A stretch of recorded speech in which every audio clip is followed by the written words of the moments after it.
आपने खुद अपने लफ्जों में कहा कि ख्वाजा सराओं को तो वोट डालने का हक मिल गया, लेकिन उन ख्वाजा सराओं के मुकाबले में आपकी हुब्बुल वतनी जो है वो दोहरी शहरियत के हवाले से भी मशकूक बनाई जा रही है। आपकी लॉयल्टी, आपकी पेट्रियाटिज्म जो है वो उसको मशकूक नजरों से देखा जा रहा है। और वोट डालने का हक भी जो देने का तहैया हो गया था, तय हो गया था, गोया कि वो हक भी अब आपको देने का जो है वो फैसला वापस लिया जा रहा है। तो अब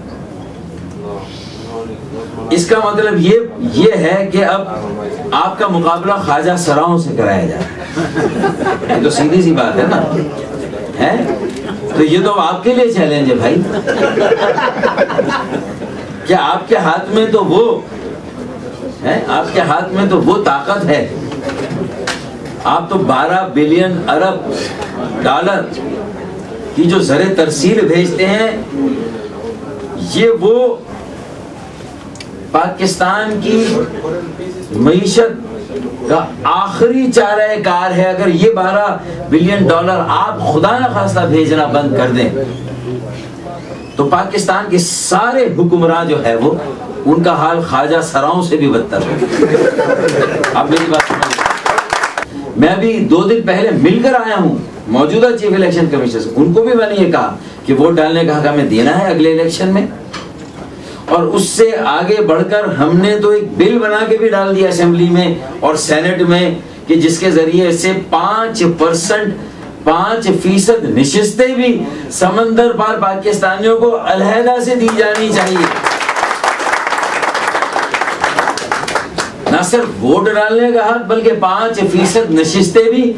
और ये जो 62 की मार जो मारी जा रही है दोहरी शहरियत रखने वालों के लिए, उसको भी एक बिल के जरिए कलअदम करने के लिए सेनेट की स्टैंडिंग कमेटी में ये बिल है। ये मेरी वजारत से, वजारत कानून से होता हुआ सेनेट में गया और सेनेट में मखलूत हुकूमत में शामिल जमातों की 2/3 अक्सरियतें हम बड़ी आसानी के साथ, अगर पाकिस्तान पीपल्स पार्टी के अंदर जो इख्तलाफ है ये दोहरी शहरियत के हवाले से अगर ये दूर हो जाए तो हमने अपनी जिम्मेदारी पूरी कर दी कि दोहरी शहरियत रखने वाले इलेक्शन भी लड़ सकते हैं, दोहरी शहरियत रखने वाले वोट भी डाल सकते हैं और दोहरी शहरियत रखने वालों की अलहदा से नशिस्तें भी होनी चाहिए। हमने ये तीनों काम अपनी तरफ से कम से कम हमने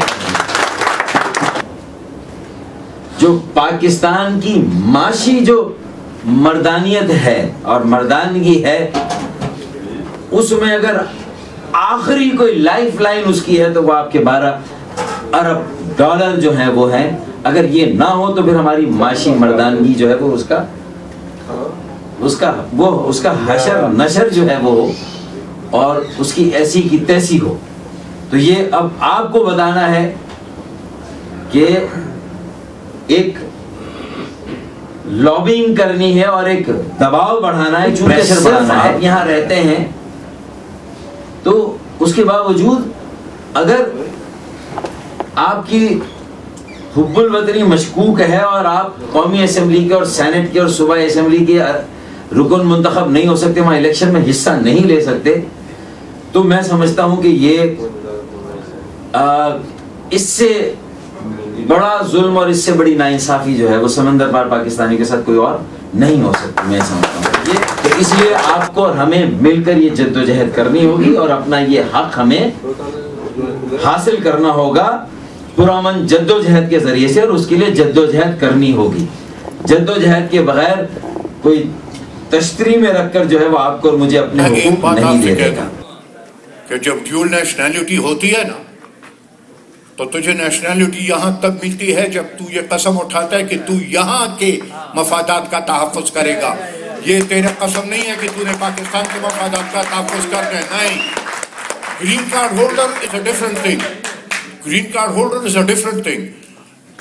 जिस बंदे को बरतानिया की शहरियत मिलती है तो उसने वहाँ कसम ओथ लेना होता है कि उसने मलका बरतानिया के मफादात का तहफ़्फ़ुज़ करना होता है।